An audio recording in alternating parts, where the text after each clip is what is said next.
Assalamualaikum warahmatullahi wabarakatuh. Bagaimana kabarnya anak-anak soleh dan solehaku? Apakah kalian baik? Alhamdulillah.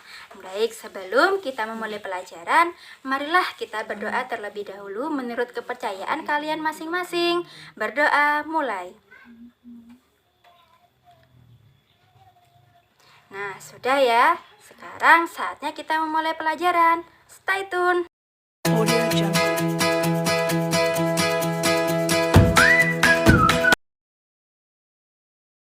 Yang pertama kita pelajari adalah tentang daur air. Daur air atau biasanya kita kenal dengan siklus air. Apakah kalian tahu apa itu daur air? Nah, mari kita belajar. Daur air adalah rangkaian atau tahapan yang dilalui oleh air dari bumi ke atmosfer dan kembali lagi ke bumi.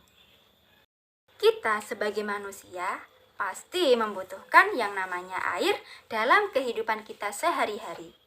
Kegunaan air antara lain, yang pertama sebagai industri, yang kedua sebagai keperluan rumah tangga, yang ketiga sebagai pertanian, dan yang terakhir sebagai pembangkit listrik. Di sini ada 5 tahapan siklus air. Yang pertama yaitu evaporasi. Apa sih evaporasi itu? Evaporasi adalah proses di mana air yang ada di laut, sungai, rawa, dan lainnya menguap karena adanya pemanasan dari sinar matahari.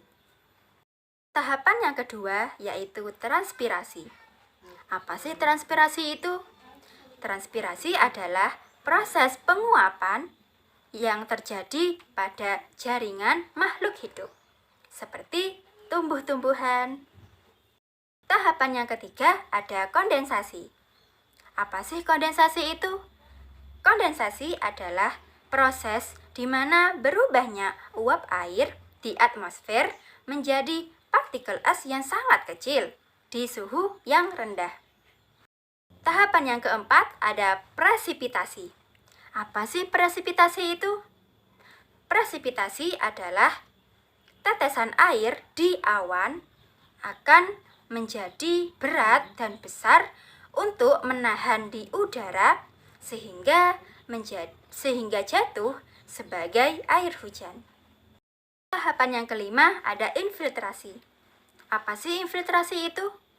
Infiltrasi adalah proses meresapnya air ke dalam tanah.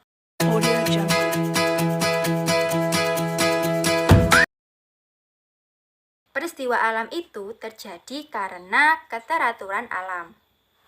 Perlu kita ketahui ya, bahwa peristiwa alam itu tidak dapat kita cegah atau tidak dapat kita rencanakan dan juga tidak dapat kita rekayasa ya, karena hanya Tuhanlah yang dapat mengaturnya. Nah, peristiwa alam yang kita pelajari hari ini yaitu ada banjir, tanah longsor, gunung meletus, dan gempa bumi. Yang pertama ada banjir. Apa sih penyebab banjir itu? Banjir terjadi karena manusia atau kita yang sering membuang sampah sembarangan di sungai-sungai atau di perairan ya. Makanya sering terjadi banjir.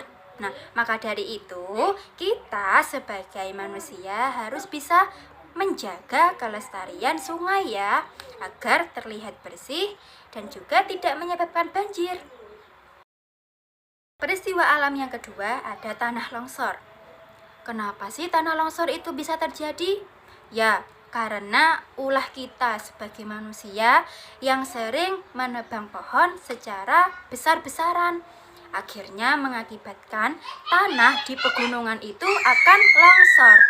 Nah, maka dari itu kita sebagai manusia harus selalu menjaga kelestarian alam kita ya, dengan cara menanam pohon dan juga tidak menebang pohon secara besar-besaran. Peristiwa alam yang ketiga ada gunung meletus.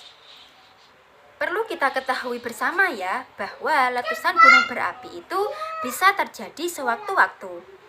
Dan gunung meletus itu dapat menyebabkan yang pertama, kerusakan bangunan, hancurnya lahan pertanian, bahkan korban jiwa.